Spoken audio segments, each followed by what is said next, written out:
En primer lugar, tenemos con nosotros a Enrique Bernal, que es médico especialista en enfermedades infecciosas en el Hospital Reina Sofía. Hola, Enrique, buenas noches. Gracias por venir. ¿Qué tal? ¿Cómo estamos? Muy bien. Pues nada, en primer lugar, yo quería preguntarte, hace 2 semanas que estuvimos hablando, y quería que me dijeras un poquito qué sabemos más del virus en estos 15 días, algo que sepamos más y que nos dé una puerta de esperanza a que esto lo vamos a poder controlar bien. Bueno, yo creo que sí, la verdad que es una muy buena pregunta. Ahora en este momento la verdad que se está haciendo muchísima investigación. Hoy mismo he mirado la cantidad de ensayos clínicos que están en marcha y hay más de 450 ensayos clínicos en marcha. Se están probando distintos medicamentos, se están probando por ejemplo antioxidantes, el ácido linoleico, flavonoides, naproxeno, antihipertensivos como el losartán. Bueno, que hay muchísima investigación. Un dato muy interesante que me ha parecido o que podemos destacar, por ejemplo, es que unos investigadores australianos han visto que un fármaco como es la ivermectina tiene una altísima capacidad inhibidora de la replicación viral. Es capaz de, con una única dosis, es capaz de eliminar al virus en muy poquito tiempo, ¿no? Estos estudios in vitro, y esto ha hecho que se ponga en marcha un ensayo clínico que ahora mismo, pues como digo, se acaba de poner en marcha. La ivermectina, para los que tienen animales seguro que la conocen porque es un fármaco que se utiliza como antiparasitario para matar muchos parásitos que pueden tener pues fundamentalmente los perros, pero también lo podemos utilizar en seres humanos para matar, por ejemplo, algunas lombrices o tenias, etcétera, ¿no? Muy bien, bueno, pues a ver si poquito a poco vamos avanzando algo, porque esto está la cosa un poco regular nada más.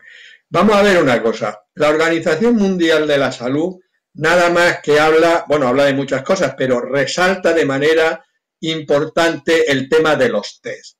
Y yo oigo a la gente, es que me han hecho el test de la PCR, me han hecho el test rápido, me han hecho un test de no sé qué. Vamos a ver si ponemos un poco de orden y explicamos perfectamente bien exactamente qué son estos test, cuándo están indicados y para cuándo valen. Por ejemplo, el llamado test de la PCR. Es un test. ¿Con qué material se hace?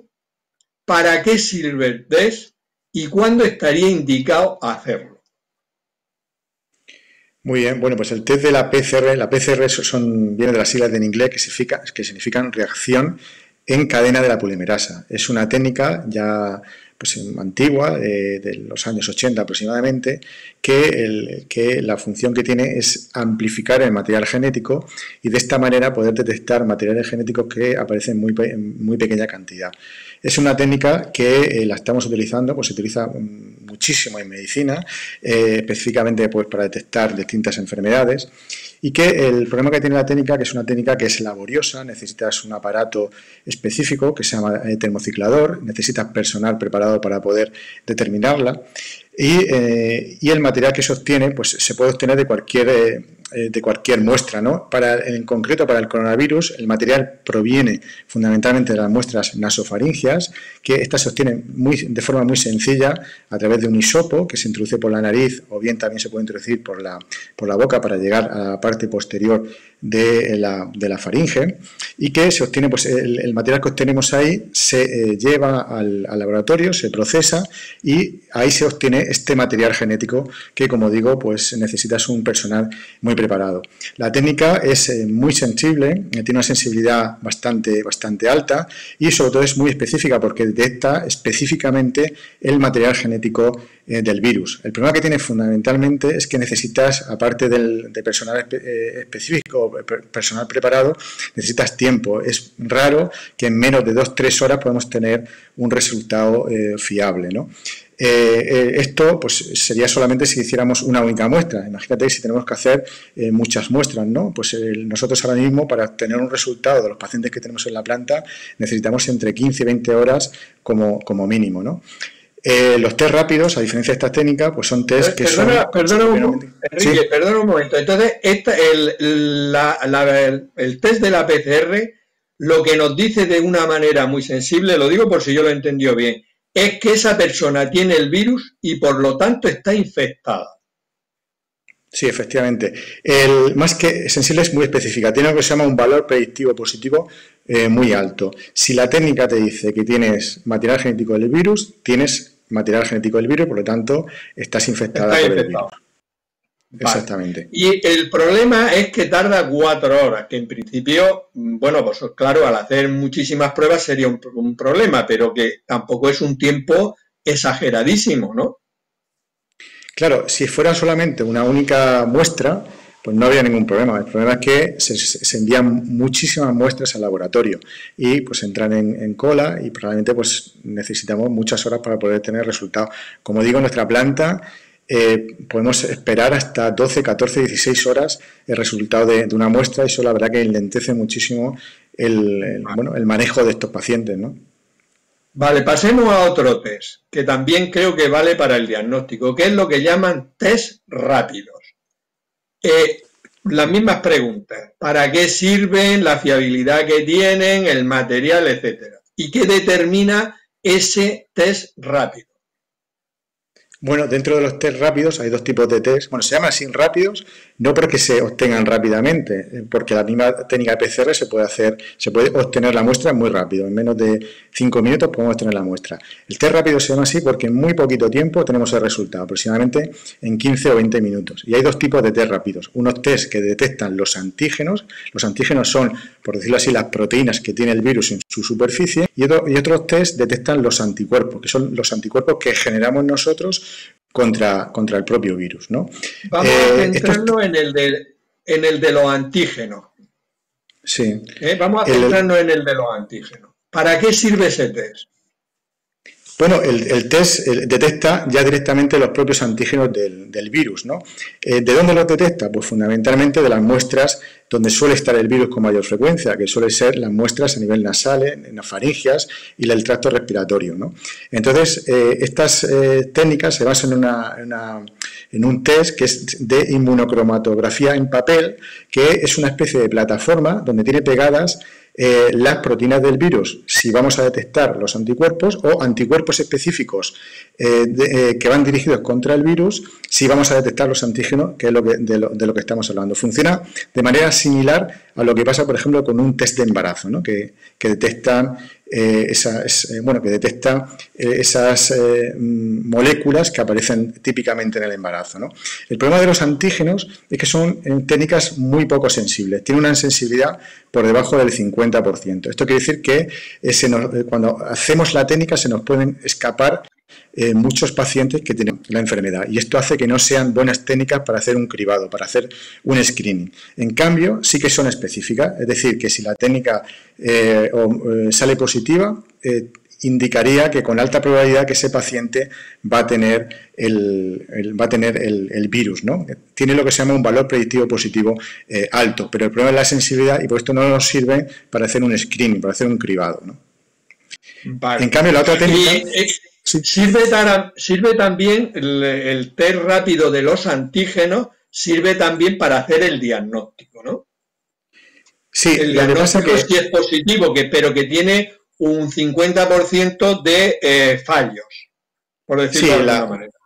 Exactamente, la sensibilidad es muy bajita, es decir, la sensibilidad está en torno al 50%, la especificidad sube en torno al 90%. Lo que se llama el valor predictivo positivo es alto. Eso quiere decir que si la prueba te da positivo, con alta probabilidad puedes decir que ese paciente tiene el virus, ¿vale? Pero si te sale negativo... Se nos escapan un 50%. Exactamente, si te sale negativo, no puedo descartar fielmente que ese paciente no va a tener el coronavirus. Por lo tanto, no nos sirven para hacer un cribado, para saber si la población está infectada por el virus, ¿vale? Y ahora vamos a pasar al tercer test, que es el test de los anticuerpos. En primer lugar, para que la gente lo sepa, el anticuerpo es las sustancias químicas que produce el organismo cuando entra el virus. ¿Para qué nos sirve este test? ¿En qué material se hace este test de los anticuerpos? ¿Y qué anticuerpos produce? Muy bien, eso lo has dicho tú muy bien. Aquí esta técnica no va a detectar directamente el virus, sino que lo que va a detectar son los anticuerpos que genera nuestro organismo contra el virus.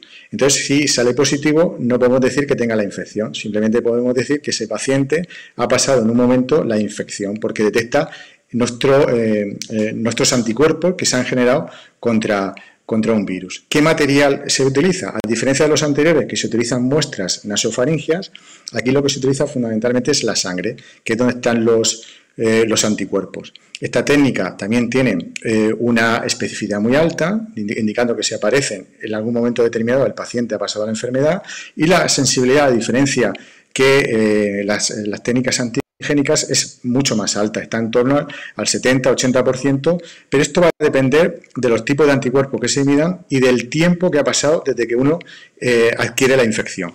Normalmente los anticuerpos no se adquieren en el minuto cero, en el momento que uno coge la infección. Tiene que pasar un tiempo para que empiecen a aparecer los anticuerpos. Normalmente suelen aparecer entre 5 o 7 días desde que empiezan con la sintomatología cuando aparecen los anticuerpos. Los primeros anticuerpos que aparecen se llaman IgM. Y posteriormente, a partir del séptimo, décimo día, aparecen los anticuerpos IgG, que se cree que son los que van a proteger para evitar la aparición de nuevas infecciones. ¿Eso qué quiere decir? Que si nosotros hacemos la determinación de anticuerpos en el día 3, probablemente sean negativos y falsamente podríamos decir que el paciente no tiene la enfermedad. Hay que esperarse hasta el día 5 o 7 para decir que el paciente puede que no tenga la enfermedad. Son, como digo, técnicas sensibles, pero sobre todo a partir del séptimo o décimo día, que es cuando aparecen los anticuerpos.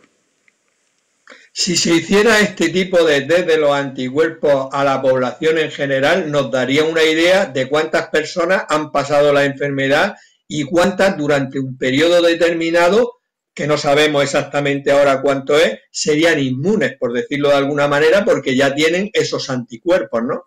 Los IgG. Claro, exactamente. Las técnicas estas, ¿para qué nos sirven, por ejemplo? Pero para nosotros son muy útiles porque, bueno, se sabe que en la cinética viral, es decir, cómo se comporta el virus cuando empieza la sintomatología, cuando no se contagia, la cantidad de virus que hay en las vías respiratorias es muy alto, pero al poco tiempo empieza a bajar. A partir del quinto, sexto, séptimo día empieza a bajar y hasta un 40% de los casos puede que la PCR no lo detecte. En cambio, a partir del quinto, sexto día, séptimo día, como empiezan a aparecer los anticuerpos, en aquellos pacientes que tengan una sintomatología típica o clínica compatible, que hayan pasado esos 5 o 7 días donde la PCR ha sido negativa, lo más normal es que los anticuerpos sean positivos y por lo tanto podemos detectar a aquellos pacientes que se nos escapan con la técnica de la PCR porque no los ha detectado, ¿no? En ese caso, para nosotros, como médicos, es muy útil. También sirve para detectar, lógicamente, la población que ha pasado la infección, ¿no? Como tú muy bien dices, aquellos pacientes que tengan la IgG positiva, indica que en algún momento han pasado la infección y probablemente estén protegidos, ¿no? De hecho, cada día hay más información a este respecto. Hace muy reciente, muy interesante, en una revista china, hablando que hay pacientes que generan una gran cantidad de anticuerpos IgG y que estos anticuerpos probablemente sean neutralizantes y evitaría la aparición de nuevas infecciones. Incluso estos anticuerpos podrían utilizarse para tratar a aquellas personas que tienen una infección aguda y que no van bien con el tratamiento habitual, ¿no? Muy bien, Enrique. Muchas veces oímos decir que el virus puede mutar. Explícanos qué quiere decir que el virus pueda mutar y si que mute es bueno o es malo o depende de cómo mute. Sí, bueno, todos estos virus la verdad que mutan con mucha facilidad. De hecho, este virus y todos los virus que tienen en su material genético ARN suelen mutar fácilmente. De hecho, como digo al principio, el virus estaba en un ambiente con animales, mutó y pudo saltar del animal o del huésped intermediario animal, pasó al ser humano por culpa de esta mutación. La mutación es una cosa que es inherente a todos los virus y en la mayoría de las ocasiones puede ocurrir que la mutación haga que el virus sea menos virulento, valga la redundancia, y que se adapte al ser humano y provoque menos enfermedad. Y esto pasa como en la mayoría de los virus, pero también puede ocurrir lo contrario, que el virus mute y se haga mucho más agresivo y pueda provocar una enfermedad más severa. Pero esto no suele ocurrir en la mayoría de los virus que se comportan de esta manera. La mayoría de los virus, cuando van mutando, normalmente se van adaptando al huésped que tienen y suelen ser cada vez menos agresivos y menos virulentos. Pero claro, con este virus, pues no sabemos qué puede ocurrir, ¿no? Muy bien. Y porque una persona, esto es una pregunta que todo el mundo se la hace. Y por lo que yo he leído, creo, o sea, es muy interesante lo que tú nos vayas a contar. una persona que se ha infectado por el coronavirus y se ha curado y ya tiene sus anticuerpos que se ha demostrado que se ha curado, ¿puede volver a infectarse, a reinfectarse? Bueno, pues esto es una pregunta clave, ¿no? Lo que pasa es que la respuesta no la tenemos todavía. Parece ser que los pacientes que han vuelto a recaer después de haber pasado una infección ha sido que han tenido una reactivación del mismo virus, no que se hayan infectado. Ahora mismo se cree que los anticuerpos que uno genera pueden ser protectores para nuevas reinfecciones, ¿no? Pero esto también va a depender de la calidad de los anticuerpos y de la cantidad de anticuerpos que uno genere. Se ha visto en algunos estudios que hay hasta un 20 o 30% de pacientes que no generan una buena cantidad de anticuerpos y estos pacientes podrían reinfectarse, ¿no? Ahora mismo lo que se sabe a día de hoy es que parece ser que esta inmunidad que se genere es protectora y que todavía no se han visto, no se han descrito casos de una reinfección como tal y son más bien reactivaciones. Es decir, que el mismo virus que te ha provocado la primera enfermedad o la primera es el que te ha vuelto a provocar la segunda o la tercera. O sea que a día de hoy, en lo que se sabe, no hay reinfecciones por el virus otra vez.